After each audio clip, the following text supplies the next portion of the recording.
Welcome to our MJA podcast, the series Deep into the Woods.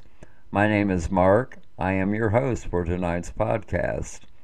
This is episode 12, part 1, the case called Echoes in the Darkness. It was turned into a miniseries for TV. The true story and movie was written by award-winning author, retired LAPD detective Joseph Wembog.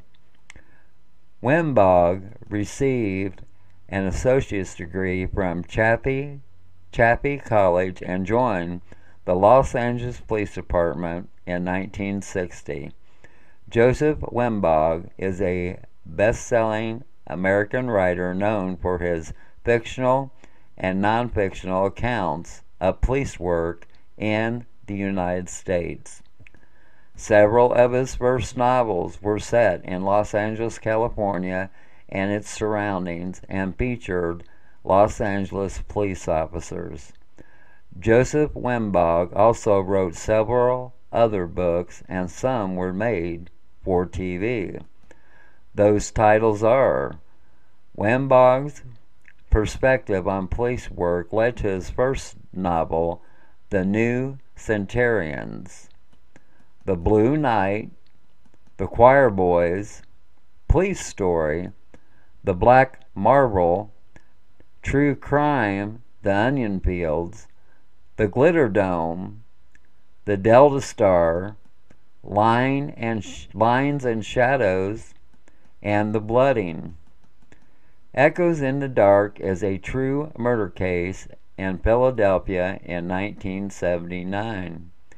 Two highly educated, sadly demented teachers conspire to murder for money a fellow teacher and her two children. Susan Reinert, a teacher in the Upper Marion School District in suburban Philadelphia, Pennsylvania, and her two children were the two men's targets. It's a very interesting case. Not only the victims, but the suspects as well were highly educated, upper middle class, and that's unusual. It was a conspiracy to commit murder, and it was done for money by this sort of person. That's very rare. And with it involving the disappearance and murder of children. Children are murdered for demented sexual reasons, but not coldly for money by guys with high college degrees. So it was fascinating what sort of person, I wondered, would conspire to commit multiple murder, including children, for money. The ones taken to trial and convicted were English teacher William Bradfield. The second person being arrested was high school principal J. Smith. The two always spoke about their high morals, people whom Wembog didn't find to be so much evil as he found them to be just downright psychopathic. The case: 11-year-old Karen Reinert and 10-year-old Michael Reinert were last seen leaving their home with their mother in Ardmore, Pennsylvania on June 22, 1979. 3 days later, on June 25, 1979, Susan's nude body, a mother of two, was found in the trunk of her own car, which was parked in the parking lot of the Host Inn in Swatra Township, Pennsylvania. She had been beaten and bound with a chain and then killed with an injection of morphine 24 to 36 hours after the beating. There was no sign of Michael or Karen at the scene, and an extensive search turned up no signs either of them. It is It is believed they were murdered for Susan's insurance money. The Barfield was the sole beneficiary. Smith and Barfield stood to gain $730,000. That was a lot of money back in 1979. Michael and Karen are presumed deceased, but their remains has never been found. They were declared legally dead in 1987, and their father died in 2002.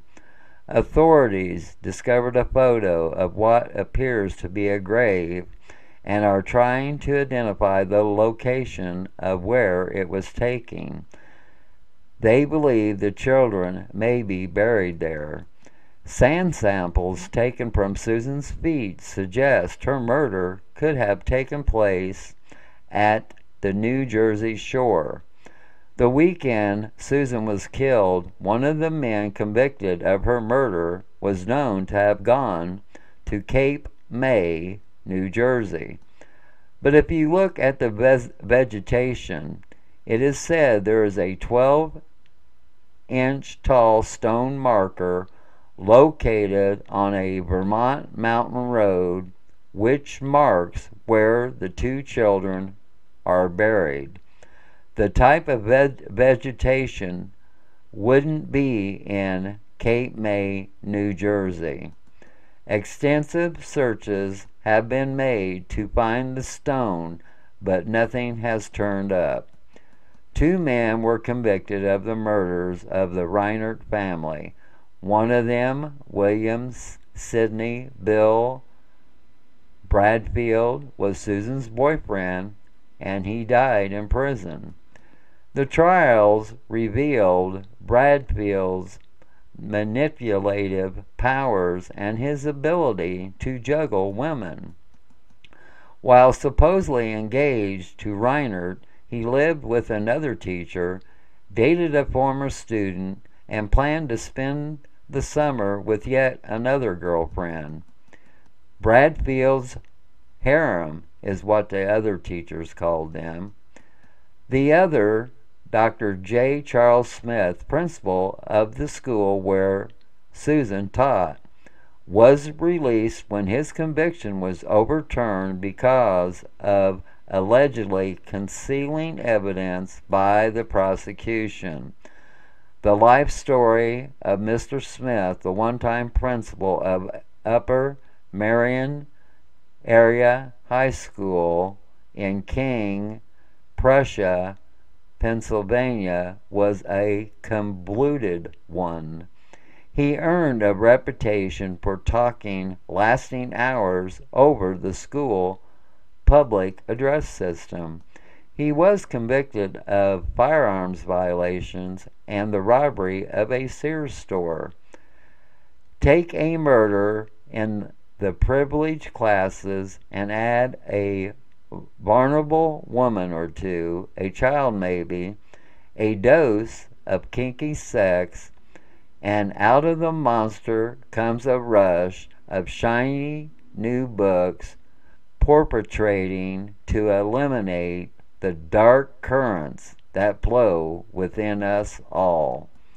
These publishing events would dissect the lives of killers and, as often as not, do little more than repeat their crimes. In the summer of 1979, J.C. Smith, the principal of the fancy mainline Philadelphia High School, gained the trust of his star English teacher, William S. Bradfield, who murdered a fellow teacher and her two children for motives that involved both money and sex. After a 7-year homicide investigation, juries concluded that Mr. Bradfield had persuaded the teacher, Susan Reinert, one of many he had simultaneously promised to marry, Bradfield and Reinert, to take out a $1 million worth of life insurance with him as the beneficiary. Then, with Mr. Smith's help, they had carried out the crime. They sent Mr. Bradfield to prison for 3 life terms, and last May they sentenced Mr. Smith to death. Smith's sentence was commuted to life, and after 7 years on death row, he was released, but his conviction stands because the evidence is so overwhelming. Some of the sexual material found in Smith's home was on the very kinky side for 1979. After a dispute, Smith's daughter and son-in-law vanished without a trace, which Smith is the #1 suspect in that case. But he became famous for being convicted of murder and then having the conviction reversed in a landmark legal ruling. But the higher courts said the evidence was so overwhelming that the convictions stands, but he was released. Trial testimony also showed that Bradfield had been telling his friends for months that he feared Smith would kill Reinert. This hasn't been confirmed, but there is info that states Reinert was getting into sexual 3-way sex with the 2 men. None of Bradfield's friends could explain why they didn't think to warn her or call police. It has also been said that Bradfield would share some of his women with Smith. That's if you can believe the killer's words. Susan Reinert was found wrapped in chains, stuffed in her trunk of her car in Harrisburg area parking lot in June 1979. They took the first steps in unraveling a tale of secret love affairs and betrayal. I read the book and watched the movie. The movie is better than the book. Very good filming, acting, and putting it all together. The movie should be a #1 classic, a must-see. You won't be disappointed. Let's take a pause for the cause, and when we return, our guest on tonight's podcast is CALI. CALI is one of our profilers and researchers here at MJA. Back in a moment with CALI's interview.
Welcome, CALI, to our MJ podcast, the series Deep into the Woods. This is episode 12, part 1. Book and movie, The Haunting Tale of Murders, Echoes in the Darkness. How are you tonight, CALI? Great, Mark, and how are you? I'm just peachy. And have you ever read the book or saw the movie Echoes in the Darkness? No, I haven't, Mark. I hope to, but I haven't yet so far. Well, it's a very detailed book and movie. And what do you think of Bradfield and Mr. Smith? Well, I think that Bradfield was a narcissist and that Smith was a sociopath and that they played off and utilized each other. They may well have been sexual deviants, together, apart, anything you can think of, and they were also interested in pedophilia. Well, yeah, you answered my next question, so let's go on to the next. Oh, I have more for that one. Oh, go ahead. Go ahead. I think that they had it figured that they committed a perfect murder and that they were going to get away with it, and that Bradfield was so delusional and Smith used him to assist in his greed and his sexual perversions. That's what I think. And do you think they were sadistic and twisted? Oh, yes. And what type of educated woman like Susan Reinert, mother of two, would put herself and her children in this type of situation? Does that make sense to you? Well, it's 1970, and it's at the height of the sexual revolution, and she may have never dreamed that her children would be involved in any of her sexual exploits. And what was your take on the killings? Could it be that Susan caught Bradfield stealing from her? She may have well caught him stealing from her, but she also may have caught him molesting her children. And theft would have been in addition to that. She had enough against him to cause him great grief and even to have him imprisoned. Okay, that was going to be my next question. Do you think Smith also thought that Reinert knew too much that could ruin them, so they hatched a plan to murder all three of the Reinert family members? Well, I think Smith as well would be involved in the molestation of her children, and yes, she knew too much. They all did, even the children. Okay, from evidence gathered from the car states that at one time Susan Reinert's body was at the Cape, and then it was moved to another location. Okay, the killer's being educated. Do you think it's possible that Susan Reinert was murdered around the Cape and the children were buried in Vermont to throw everyone off the trail? It's more than possible. Once again, I think that they believe that they had committed a perfect murder because they both see themselves as supremacists, so they would never be caught for it. So they may well have gone and, like as you said, buried her in one place and them in another. And why kill the children? Well, also because the children could identify them and their crimes. Okay, well, my next question on that was, why didn't they wait until the children weren't around? And you're claiming they might already knew something about these suspects. Yeah, I do. I believe that. Once again, it makes you think that all three were targeted. Do you think that law enforcement's common goal is to locate the children's remains? I don't know. I really don't know. I couldn't find an answer to that. It should be. Well, I do know this. There was a picture of a little piece of stone, which is around 8 inches to 10 inches high. It's on a back road in the mountains of Vermont. It's been speculated that's where the children are buried. But to this day, all they have is a picture to go by. They haven't located where that area Oh, might okay. be. Oh, well, I guess that just, yeah, answers that. I mean, if it was priority, I mean, what would be stopping them from digging there? Yeah. Well, that's what I'm saying. All they have is the picture from the suspect's belongings, and they really do think the kids were buried there because it was marked. But Hmm. once again, Is this in a provincial park, by the way? it well, it could have been a state park in the Green Well, Mountains. yeah, state park, yeah. But like I said, Okay. they haven't found that location where the stone is. I mean, you could see it plain as day from off the road. And so Hmm. that's what through the years, that's what they've been looking for. It's And just odd that I've actually seen a stone in someone's videos that it was like, and that's a whole other story, but it was in a state park, and yeah, it was where you would park, not too far from where you would park a car. Hmm. and what sticks out to you concerning this case?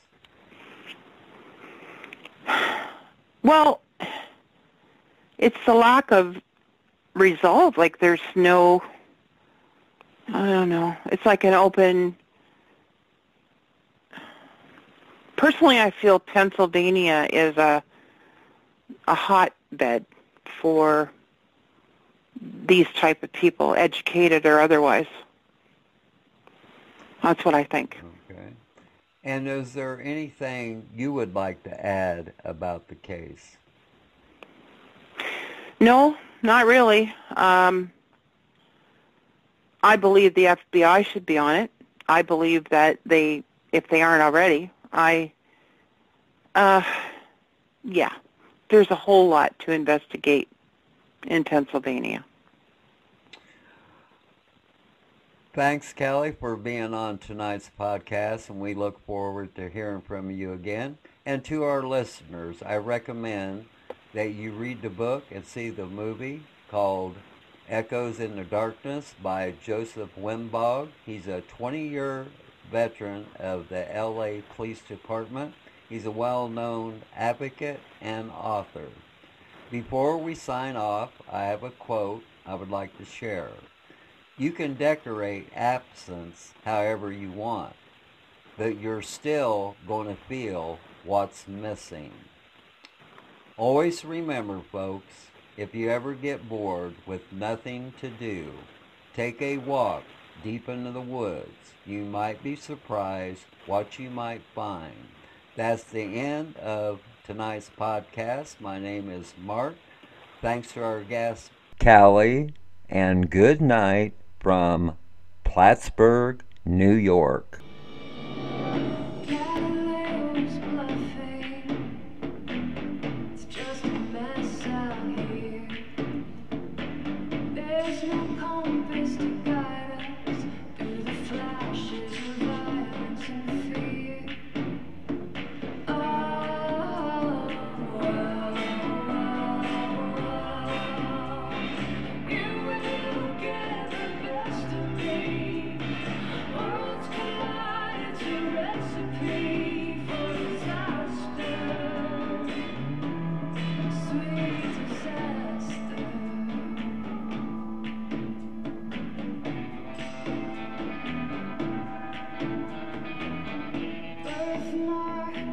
Close